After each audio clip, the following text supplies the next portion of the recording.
Hey there, it's Benny here from Live Fit Personal Training, and I just wanted to show you a simple and effective workout you can do in the comfort of your own home or even at a park somewhere around your house. So all you need is like a bench like this, and it's really simple. We've got a lot of exercise that we can do using just a bench or just your body weight.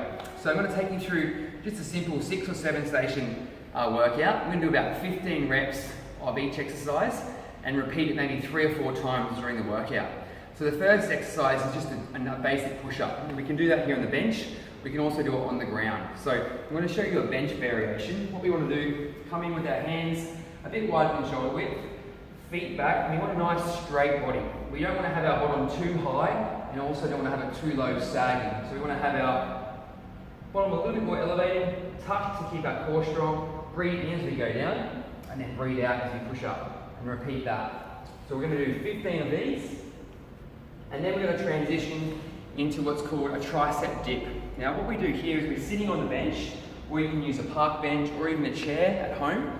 Now it's important that our hands come just next to your hips, and we've got nice straight arms, and then we can bring our bottom off, and now we're putting some load through our arms. So this is going to really target the triceps or the back of the arms, which is great for toning. Now depending on how much intensity you want to feel, we can put our feet out straight, which is much more difficult, or we can bring our feet in as much as we need, and we can also support using our legs as we go down.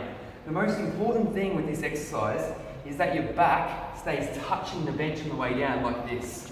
Don't let your back come out and away, because that starts to put load through your shoulder and doesn't really target your triceps. So what we want to do is come down, breathing in, and then push out. And once you start to find that this is simple, start to extend your feet out a little bit further away. What we want to try and do is get our shoulder in line with our elbow and then push up. The next exercise is just a normal bodyweight squat. So very simple and effective. Now most people when they do their squats, they'll squat with their knees directly in front of their hips and their toes like this. Now not everyone can do this because we have sedentary jobs. We sit at a desk, our hip flexor starts to become tight. So what we can do is open our legs up more, turn our toes out on a slightly outward angle, and then our knees track out in that angle as well. Hands are together, we're going to go down, and what you can see there is I can stay a lot more upright and get to a really good depth. So what we're doing here, instead of doing a frontal squat and only being able to get this far, you also sometimes will make us arch our back and lose our posture. We open, stay nice and upright, hands out, keeping a nice long neck, breathing in, and then squeezing up. You're also targeting the glutes a lot more and the inner thighs when you do a squat in this way. It's otherwise known as a sumo squat. Now, progressing from there, we can go into an alternate leg bench step up. So this is a really effective exercise. Works your glutes, quads, hamstrings, and also stability and coordination. So we're going to start with the foot on top of the bench. Now, we're going to push up, and our other foot stays on top. The original foot returns to the floor. We use a lot of control as we come down. Then we repeat the process from the other leg. And change, and push, and change. Very important, we never ever bring both feet down, because you'll start to do this. This is what I see a lot of. And then we just keep working the dominant leg. We want to alternate. So this is how it should look. Right leg, followed by left leg. As you start to get more coordinated and more balanced, you can add a little bit of a jump step, like this. This will become a lot more cardio intensive. You'll really burn through your glutes, and it's working your coordination, stability, and it's going to really be effective in burning some fat, building some leg strength. From there, we can also progress our our normal squat into a jump squat. So this is the same posture as what we've done earlier with our feet turned out, hands are out in front. We're breathing in as we go down and just getting a little bit off the air. What we want to do is think about being really soft, nice and controlled as we drop. Now, if you want to feel more intensity, of course we can jump higher. But again, try and land softly. You shouldn't really hear your feet touching too much.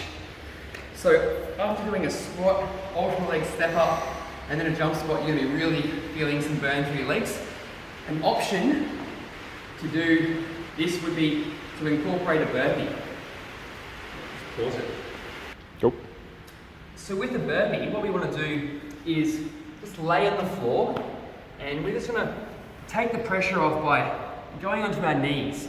A lot of people, when they do their burpees, they'll stay on their toes, and what that can create is a sag through your lower back, but also it can create some, it's just a bit uncomfortable. So to make the movement easier, because it's not the most loved exercise, is just start your knees and then just lay on the floor.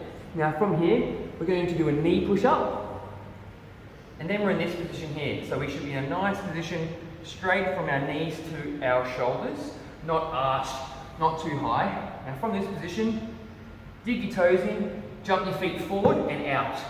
Very important that your knees come on the outside of your elbows. It's much easier to get up from this position. So I'll just show you that again. Up to the knees, jump in. Don't jump in close. Jump out wide, then jump up in the air.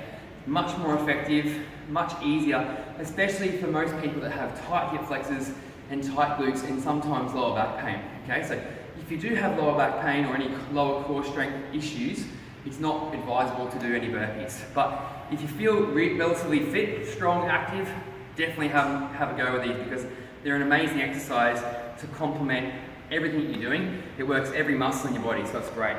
Now to finish this little circuit, we're going to just incorporate some core. Now we can do this using a plank. So we've got a bench version, you can also do it on the floor.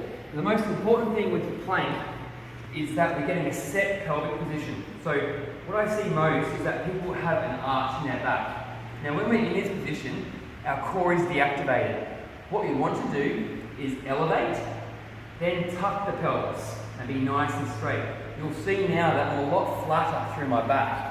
This puts more pressure through my core, makes those muscles work hard, takes the pressure off my lower back. If you find it difficult to do that on a bench or on the floor, start with your knees here on the floor in this position and just work that pelvic tuck.